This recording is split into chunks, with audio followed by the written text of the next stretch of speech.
ये कहानी है जंगल में रहने वाले एक ठग की दो बेटियों की, जो जंगल से गुजरने वाले मुसाफिरों को छल कपट से लूटकर उनका कत्ल कर देती। पर फिर एक दिन एक ऐसा मुसाफिर आया जिससे उन सब की जिंदगी बदल गई। एक गुस्सैल राजा ने अपने पुत्र के किसी दोष के कारण उसे देश निकाला दे दिया। राजकुमार ने दुखी मन से अपने गुजारे के लिए 4 लाल और कुछ स्वर्ण भी अपने साथ ले लिए और भरे हृदय से अपने पिता का महल छोड़ दिया। चलते चलते वो जब शहर से कुछ दूर पहुंचा तो उसे एक साधु का आश्रम दिखाई दिया। राजकुमार उस साधु को दंडवत प्रणाम करके एक तरफ बैठ गया। जब साधु ने उसकी मायूस शक्ल और देह पर कीमती वस्त्र देखे तो साधु ने उससे पूछा, बच्चा तुम कौन हो और यहाँ कैसे आए? राजकुमार बोला, महाराज मैं राजा चंद्रगुप्त का पुत्र महेंद्रगुप्त हूँ। मुझे मेरे पिता ने देश निकाला दे दिया है, इसीलिए मैं परदेश जा रहा हूँ। रास्ते में आपका आश्रम दिखाई दिया तो मेरे मन में आया कि आपके भी दर्शन करता चलूं। साधु ने महेंद्रगुप्त की बात सुनकर कहा, वत्स तुम नेक इंसान हो और परदेश जा रहे हो, इसलिए मैं तुम्हें 4 बातें बताता हूं। तुम उन बातों पर अमल करना। परदेश में ये बातें तुम्हारे अवश्य ही काम आएंगी। पहली ये कि परदेश में एक से भले 2 होते हैं। दूसरी ये कि परदेश में दूसरे के हाथ का बना खाना मत खाना। अगर खाना भी पड़े तो पहले किसी जानवर को खिला देना। तीसरी बात यह कि परदेश में किसी दूसरे की बिछाई हुई चारपाई पर मत सोना। अगर सोना भी हो तो पहले बिस्तर को अच्छी तरह झाड़ लेना। चौथी बात यह कि यदि कहीं शत्रुओं के फंदे में फंस जाओ तो जहां तक हो सके नरमी और ज्ञान की बातें सुनाकर अपना उद्देश्य प्राप्त करना। साधु ने कहा, मेरी ये 4 बातें हमेशा याद रखना। साधु की बातें सुन साधु को प्रणाम कर राजकुमार परदेश चल पड़ा। जब चलते चलते बहुत दिन बीत गए तो वो एक जंगल में पहुंचा। वहां उसने देखा कि एक चील एक कछुए के बच्चे को लेकर उड़ी जा रही है। संयोगवश बच्चा उस चील के पंजे से निकलकर गिर गया। महेंद्रगुप्त ने कछुए के तड़पते हुए बच्चे को देखा तो उसे बड़ी दया आई। उसने मन में सोचा कि इस बच्चे को पालना चाहिए। इस बच्चे को पालने से 2 बातें होंगी। पहली तो ये कि इस बच्चे के प्राण बच जाएंगे और दूसरी ये कि साधु द्वारा कही गई पहली बात भी पूरी हो जाएगी कि सफर में एक से भले 2 होते हैं और इससे बातें करते हुए दिन भी आसानी से बीतेंगे। ये सब सोचकर महेंद्रगुप्त ने बच्चे को अपने साथ ले लिया। अब सफर में उसके साथ वो कछुए का बच्चा भी हो लिया। कुछ दिन के सफर के बाद राजकुमार को एक अच्छा सा स्थान दिखाई पड़ा। उस स्थान पर पहुंचकर उसने कुछ खाया पिया और फिर कछुए के बच्चे से बोला, तुम यहाँ बैठे रहना, मैं जरा थोड़ी देर सो लूं। ये कहकर महेंद्रगुप्त एक पेड़ के नीचे सो गया। उसी पेड़ के ऊपर एक सांप और एक कौवा रहते थे। उन दोनों का यह दस्तूर था कि जब कोई मुसाफिर उस पेड़ के नीचे ठहरता तो सांप उसे डस लेता और कौवा उसकी आंखें निकाल लेता। नाग ने जब सोते हुए मुसाफिर को देखा तो पेड़ के नीचे उतरा और राजकुमार को डस लिया। सांप के डसते ही तुरंत राजकुमार के प्राण पखेरु उड़ गए। कुछ देर में जब कछुए की नजर महेंद्रगुप्त पर पड़ी तो वो उसे मरा देखकर बहुत घबराया और महेंद्रगुप्त के ऊपर बैठकर रोने लगा। तभी कौवा भी पेड़ से नीचे उतरा और ज्यों ही उसने महेंद्रगुप्त की आंखें निकालनी चाही, त्यों ही कछुए ने झपटकर कौवे की गर्दन को मुंह से पकड़ लिया। कौवे ने बहुत जोर लगाया मगर कछुए ने उसे नहीं छोड़ा। तब कौवे ने सांप को पुकारा। कौवे की आवाज सुनकर सांप आ गया। उसने बड़े जोर से कछुए की पीठ पर डंक मारा, परंतु कछुए ने अपना मुंह भीतर कर लिया। सांप ने कई बार कछुए की पीठ पर डंक मारा, किंतु हर बार कछुआ अपना मुंह अंदर कर लेता। जब सांप का कछुए पर बस नहीं चला तो उसने कछुए से प्रार्थना की कि तुम मेरे मित्र को छोड़ दो। ये सुनकर कछुआ बोला, नहीं, तूने मेरे मित्र को डसा है, अब मैं भी तेरे मित्र की जान लूंगा।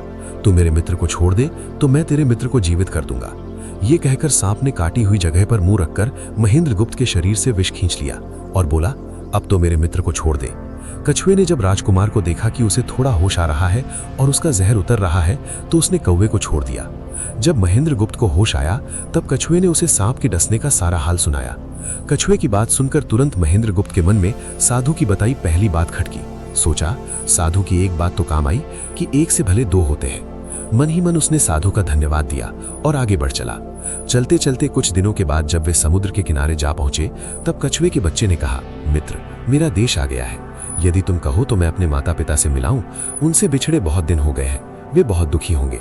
महेंद्रगुप्त ने उसे जाने की आज्ञा दे दी और स्वयं रात को वहीं समुद्र के किनारे उस जंगल में ठहर गया। जिस जंगल में राजकुमार ठहरा हुआ था उसी जंगल में वहां से कुछ दूर ही एक ठग का परिवार रहता था। ठग की 2 लड़कियां और 4 बेटे थे। उसकी बड़ी बेटी ज्योतिष विद्या जानती थी। जब भी कोई राहगीर को यात्री उस जंगल से गुजरता और उसके पास कुछ कीमती होता तो ठग की बड़ी बेटी अपनी विद्या से जान लेती थी। आज फिर से उसे बहुत दिनों बाद बहुत से खजाने की महक आई। उसने अपने पिता से कहा, ऐसा प्रतीत होता है कि इस जंगल में एक पथिक आया हुआ है। उस पथिक के पास 4 लाल हैं। यदि तुम लोग उस पथिक को यहाँ ले आओ तो उससे लाल लेना मेरा काम है। यदि वे लाल हमको मिल जाएं तो हम जन्म भर के लिए निहाल हो जाएंगे, परंतु उस पथिक को मारना मत, उसे जीवित ही पकड़ लाओ। ठग अपने बेटों के साथ तुरंत उसकी तलाश में निकल पड़ा। वे थोड़ी ही दूर चले होंगे कि उन्होंने देखा एक आदमी एक पेड़ के नीचे सो रहा है। उसे देखकर उन्होंने सोचा कि ये वही पथिक हो सकता है जिसके पास लाल है। वे उसे पकड़कर ले गए और अपनी बड़ी बेटी के हवाले करके बोले, इससे लाल निकलवाना अब तेरा काम है। ठग की बड़ी बेटी ने पूरे आश्वासन से कहा, तुम लोग चिंता मत करो, मैं इससे लाल निकलवा लूंगी। ठग की छोटी बेटी ने जब महेंद्रगुप्त को देखा तो वो दिलो जान से उस पर न्यौछावर हो गई। पहली ही नजर में वो अपना दिल उस नौजवान राजकुमार को दे बैठी। भाइयों के डर से कुछ कह तो ना सकी, लेकिन मन ही मन उसको बचाने की युक्ति सोचने लगी। कुछ देर बाद ठग की बड़ी बेटी ने खाना बनाया और उसमें जहर मिला दिया। वही खाना उसने महेंद्रगुप्त को परोस दिया। जब थाली महेंद्रगुप्त के सामने आई तो उसने खाने के लिए निवाला तोड़ा। जैसे ही उसे खाने को हुआ तभी उसे साधु की कही गई दूसरी बात याद आई। उसने थाली में से थोड़ा सा भोजन निकालकर कुत्ते के सामने डाल दिया। जैसे ही उस खाने को कुत्ते ने खाया वो तुरंत मर गया। ये देखकर महेंद्रगुप्त ने भोजन नहीं किया।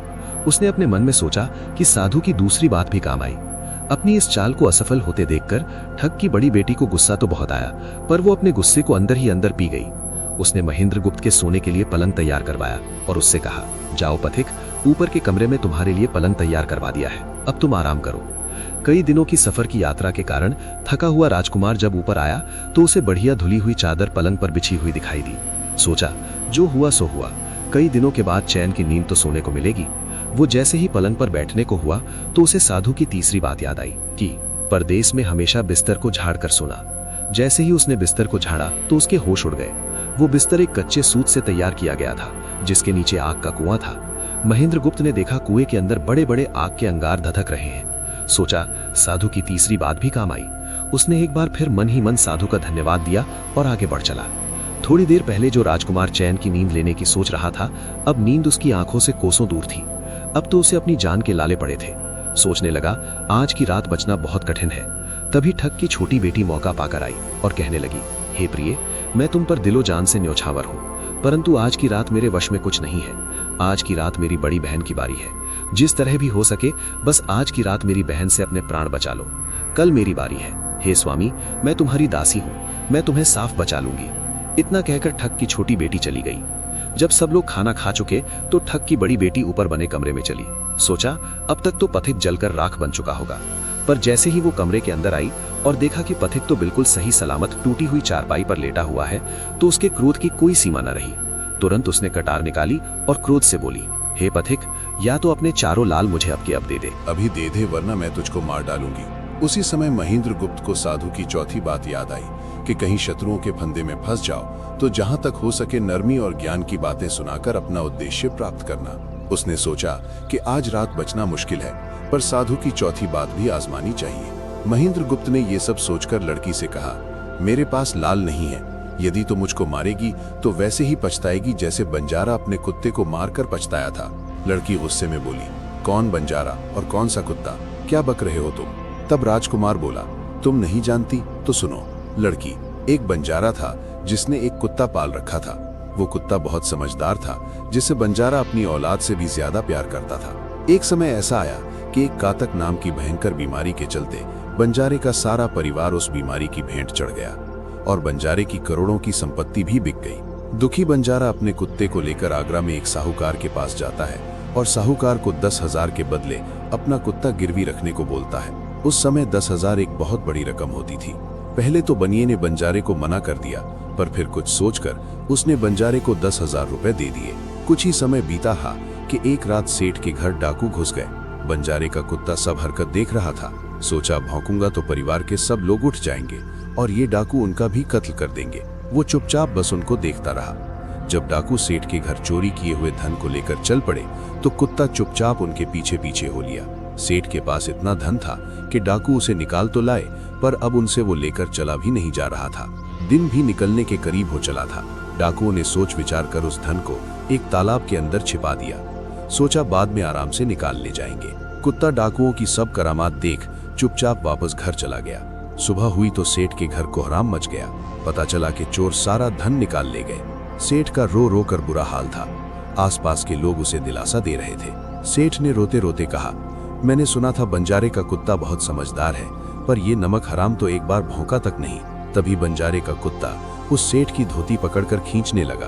कुत्ते की हरकत देख पास खड़े एक समझदार व्यक्ति ने सेठ से कहा, सेठ जी, ये कुत्ता कुछ कहना चाहता है, हमें इसकी सुननी चाहिए। और सभी लोग कुत्ते के पीछे पीछे हो लिए। सबको लेकर कुत्ता उसी तालाब के पास पहुंच गया जहां रात को डाकुओं ने सारा धन छिपाया था, और तालाब में घुसकर अशर्फियों से भरी थैली अपने मुंह में दबाकर बाहर आया।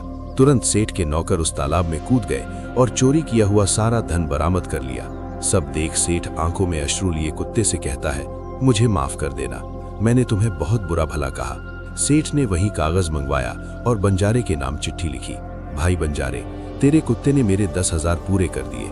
मैं तेरे कुत्ते को तेरे पास भेज रहा हूँ। अगर तुझे और भी 10, 20, 50,000 की जरूरत हो तो मेरे पास आकर ले जाना।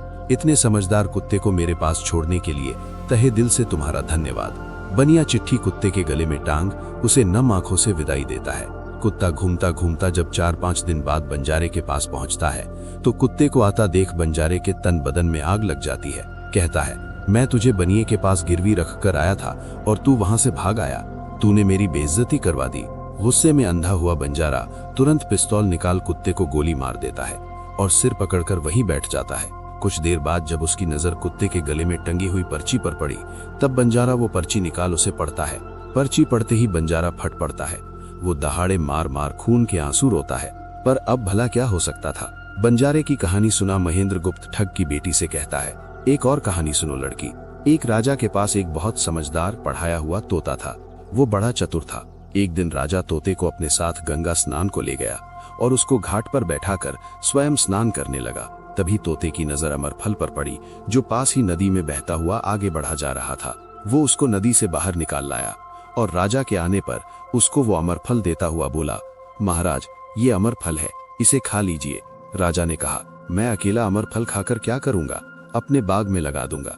जब इसमें फल लगेंगे तब सब कुटुंबियों को खिलाकर अमर कर दूंगा। गंगा स्नान से लौटकर राजा ने वो फल माली को देकर कहा, इस फल को बाग में लगा दो।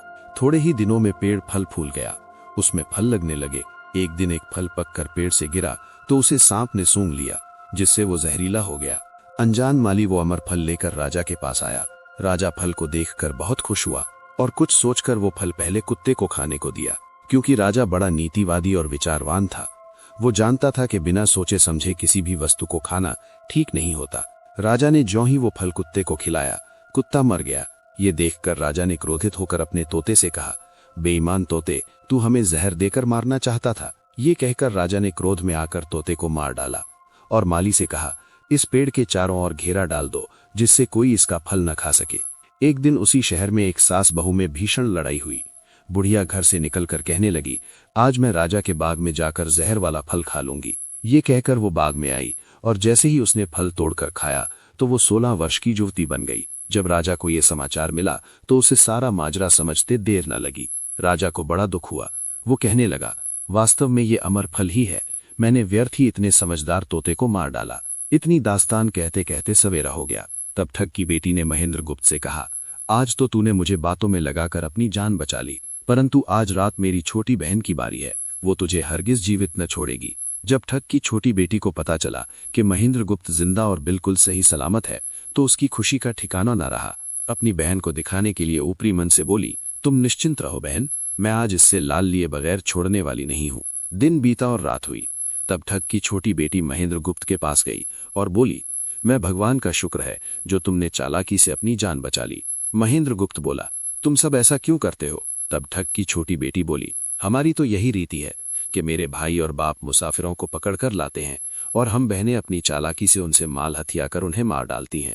फिर वो बोली, पर तुम चिंता मत करो, अब मेरी बारी है और मैं तो दिलो जान से तुम्हारी दासी हूं, तुम्हें जैसा समझ पड़े वैसा ही करो। ये सुनकर महेंद्र गुप्त बोला, प्रिय, तुम भी मुझे देखते ही पसंद आ गई थी। दिल करता है कि हर पल तुम्हारे पास ही रहूं। तुम अपनी बड़ी बहन की तरह नहीं हो, तुम एक नेक दिल औरत हो, तुमसे मेरा कुछ भी छिपा हुआ नहीं है। उसकी बात सुनकर ठग की बेटी ने कहा, तुम कहते हो कि मुझसे कुछ भी छिपा नहीं है, तो फिर वे लाल कहाँ है? महेंद्र गुप्त ने कहा, वो चारों लाल मेरी जांघ में है, अगर तुम निकालना चाहो तो निकाल लो। राजकुमार की बात सुन ठग की छोटी बेटी बोली, प्यारे, वो लाल तुम्हें ही मुबारक हो। मैं तो तुम्हारी दासी हूं, तुम्हारे दर्शनों की प्यासी हूं, मुझे तुम्हारे सिवाय और कुछ नहीं चाहिए। ये सुन महेंद्र गुप्त बोला, जो कुछ तुमने कहा है वो तो सब ठीक है, लेकिन ये प्यार और प्रेम की बातें सब धरी रह जाएंगी जब हमारे शरीर में प्राण ही नहीं रहेंगे, क्योंकि जब तुम्हारे बाप और भाइयों को इसका पता लगेगा तो हम दोनों की खैर नहीं।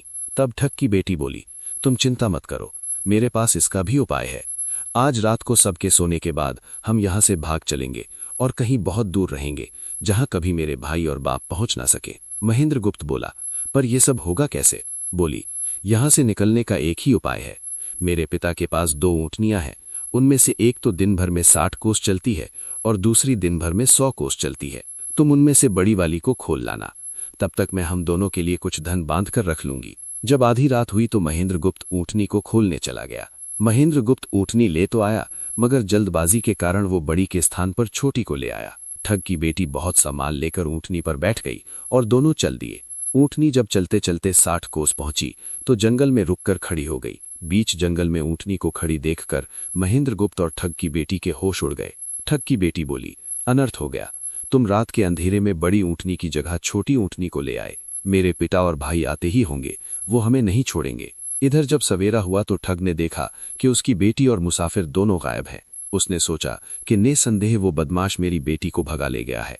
तबेले में जाकर देखा तो पाया कि छोटी ऊँटनी गायब है और बड़ी वहीं है। सोचा ज्यादा दूर नहीं गए होंगे और ऊँटनी पर सवार होकर उसने उसे तेजी से दौड़ा दिया। थोड़ी ही देर में जंगल में उस स्थान पर जा पहुंचा जहां महेंद्रगुप्त और उसकी बेटी ठहरे थे। महेंद्रगुप्त ने जब उसको आते देखा तो बहुत घबराया और कहने लगा, देखो तुम्हारा पिता आ रहा है, अब उससे प्राण कैसे बचेंगे? लड़की ने कहा, घबराओ मत और जो मैं कहती हूं उसे ध्यान से सुनो। जाओ, जाकर उस पेड़ पर चढ़ जाओ।